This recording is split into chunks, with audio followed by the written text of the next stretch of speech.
Cosa succede quando una band possiede tutto il talento del mondo, ma non ha la minima intenzione a seguire le regole del gioco? Echo and the Bunnymen sono la risposta perfetta a questa domanda. 4 ragazzi di Liverpool che negli anni '80 hanno creato alcune delle canzoni più belle della storia del rock britannico, ma che hanno sempre rifiutato di piegarsi alle logiche del mercato musicale. Il nome stesso racconta tutto della loro personalità. Mentre i loro contemporanei sceglievano appellativi cupi e misteriosi, loro hanno voluto aggiungere una componente spiritosa, quasi ironica.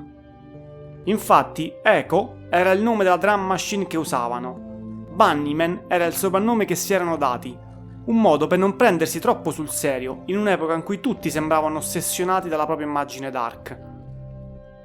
Ma dietro questa apparente leggerezza si nascondeva una delle band più ambiziose e visionarie della loro generazione.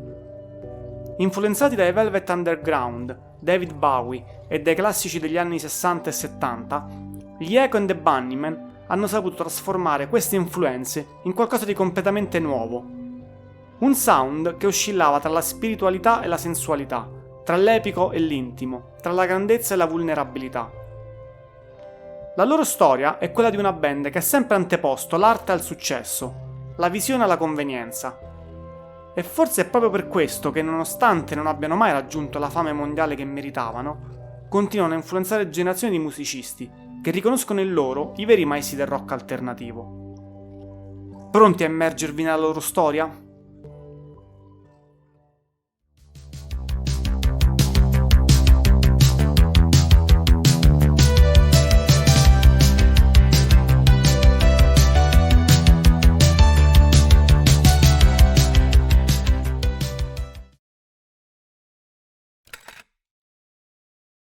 Benvenuti a Ombre Sonore. Echo and the Bunnymen nascono a Liverpool nel 1978, quando Ian McCulloch incontra Will Sergeant in un pub locale. McCulloch aveva già esperienze musicali con i Crucial Tree, una band che aveva condiviso con Julian Cope e Pete Wiley, due figure che sarebbero diventate importanti nella scena post-punk di Liverpool. Ma è l'incontro con Sergeant che segna la vera svolta. Il chitarrista possiede una visione sonora unica, capace di creare atmosfere che oscillano tra il psichedelico e l'epico. I primi anni della band sono caratterizzati da una formazione insolita. McCulloch alla voce, Sergeant alla chitarra, Les Pattinson al basso e una drum machine chiamata Echo alla batteria. È proprio da questa macchina che nasce il nome del gruppo, con l'aggiunta di Bunnymen per stemperare la serietà che caratterizzava molte band dell'epoca. Le influenze della band sono evidenti fin dall'inizio. I Velvet Underground, David Bowie, i Doors, tutto il meglio del rock psichedelico degli anni 60 e 70. Ma quello che rende speciali gli Echo and the Bunnymen è la capacità di filtrare queste influenze attraverso la sensibilità post-punk di fine anni 70, creando qualcosa di completamente nuovo. Il loro sound si forma nei club di Liverpool, in un'epoca in cui la città sta vivendo una rinascita musicale incredibile.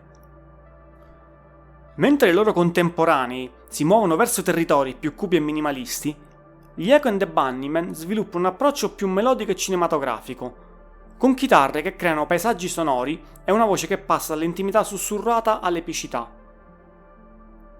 Il primo album, Crocodiles, esce nel 1980 e cattura perfettamente questo spirito.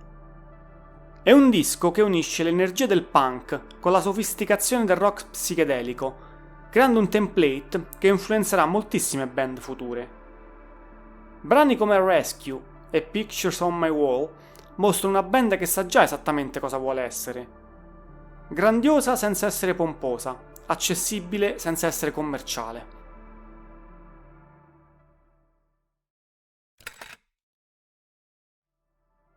Tra il 1982 e il 1983, il panorama musicale britannico subisce una trasformazione radicale.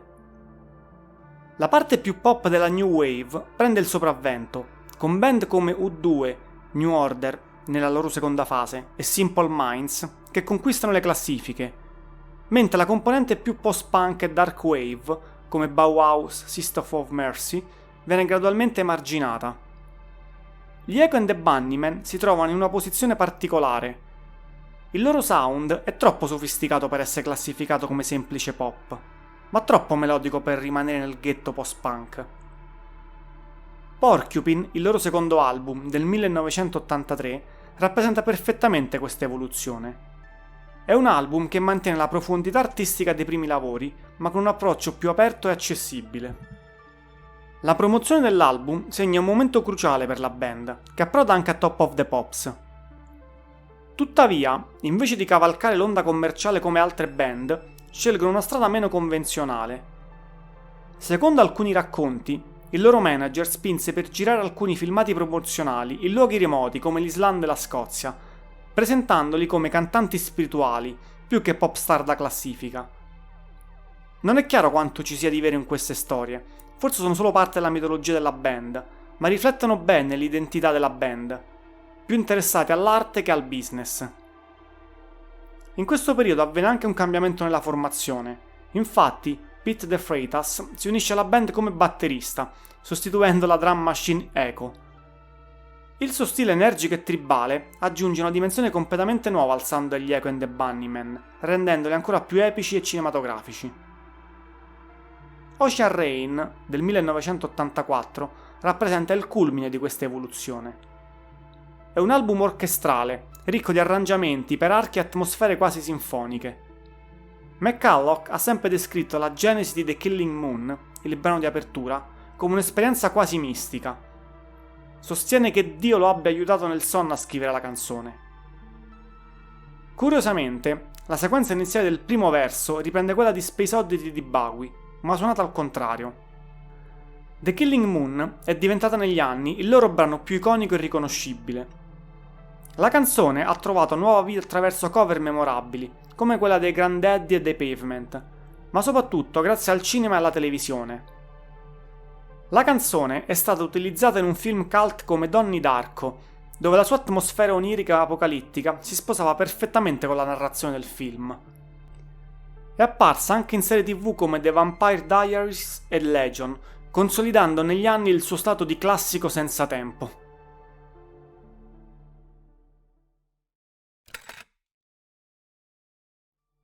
Nonostante The Killing Moon raggiunga la top 20 britannica, Ocean Rain non ottiene la fama desiderata. È un paradosso che definisce tutta la carriera degli Echo and the Bunnymen. Possiedono tutto il talento necessario per diventare una band globale, ma manca loro quella spinta commerciale che caratterizza i loro contemporanei più fortunati. Il problema principale è la riluttanza del gruppo a seguire le regole del mercato musicale, secondo le quali non si può fare altro che continuare a espandere il proprio pubblico. Amati in Europa, soprattutto in Francia e in Scandinavia, dove hanno fatto numerosi tour, non riescono mai ad aggredire il mercato americano con la necessaria determinazione. Will Sergeant esprime chiaramente questo limite. Odiavo stare via per più di 3 settimane. Tra noi erano solo silenzi gelidi. L'atmosfera era infernale. Alcuni hanno la capacità di stare in giro, tipo gli U2, ma loro sono irlandesi. Hanno quella mentalità da zingari vagabondi. Noi non l'avremmo potuto fare neanche in 1 milione di anni. Le tensioni interne raggiungono il culmine e nel 1988 la band si scioglie ufficialmente. McCulloch intraprende una carriera solista che non decolla mai veramente, mentre Sergeant si dedica a progetti paralleli. È un periodo difficile, caratterizzato dalla frustrazione di non riuscire a raggiungere il successo che il loro talento meriterebbe. Ma c'è anche un altro elemento che contribuisce al loro status di incompresi: la personalità di McCulloch. Il cantante non è mai stato famoso per la sua modestia, e le sue dichiarazioni, spesso al limite dell'arroganza, non aiutano certo la causa della band. In una famosa intervista al Record Collector del gennaio 2004, McCulloch non esita a dichiarare: The Killing Moon è una delle 10 canzoni più grandi di sempre.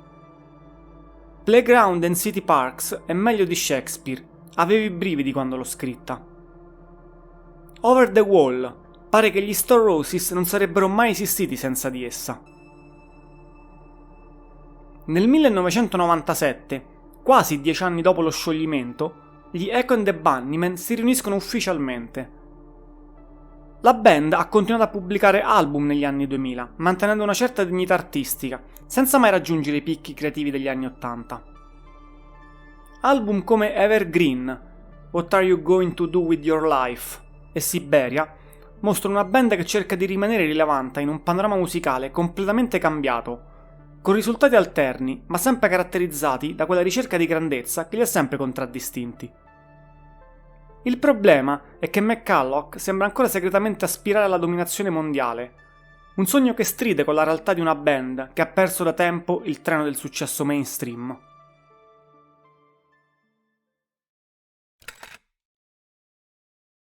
Nonostante le difficoltà commerciali, l'influenza degli Echo and the Bunnymen sulla musica britannica è stata profonda e duratura. Il loro approccio cinematografico al rock, la capacità di creare atmosfere epiche mantenendo un'intimità emotiva, l'uso creativo degli arrangiamenti orchestrali. Tutto questo è diventato parte del DNA del rock britannico alternativo. Negli ultimi anni, il nome della band è stato associato soprattutto ai Coldplay di Chris Martin, che hanno eletto i Bunnymen a loro numi tutelari, soprattutto ai tempi di A Rush of Blood to the Head. È un riconoscimento che arriva forse troppo tardi, ma che dimostra come il loro lascito continua a vivere attraverso chi ha saputo trasformare quella lezione in successo mondiale. La reunion della band non ha forse creato sfracelli, ma se l'obiettivo era continuare a scrivere e suonare canzoni in modo dignitoso e onesto, si può dire che sia stato ampiamente raggiunto. Il se però è d'obbligo. Infatti il sospetto che McCulloch aspirasse ancora segretamente alla dominazione mondiale non è del tutto allontanato. In quel caso ha fallito, e per di più Bono e gli U2, dopo tanti anni, sono invece ancora al loro posto. Ma forse è proprio questa tensione insolita tra ambizione artistica e successo commerciale che rende gli Echo and the Bunnymen così affascinanti.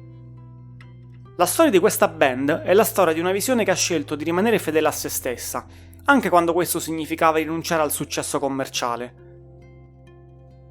Finché nel Regno Unito ci sarà gente come McCulloch, seriamente convinta di poter scrivere il più grande album di tutti i tempi, fino ad allora, è certo, il rock inglese non morirà mai.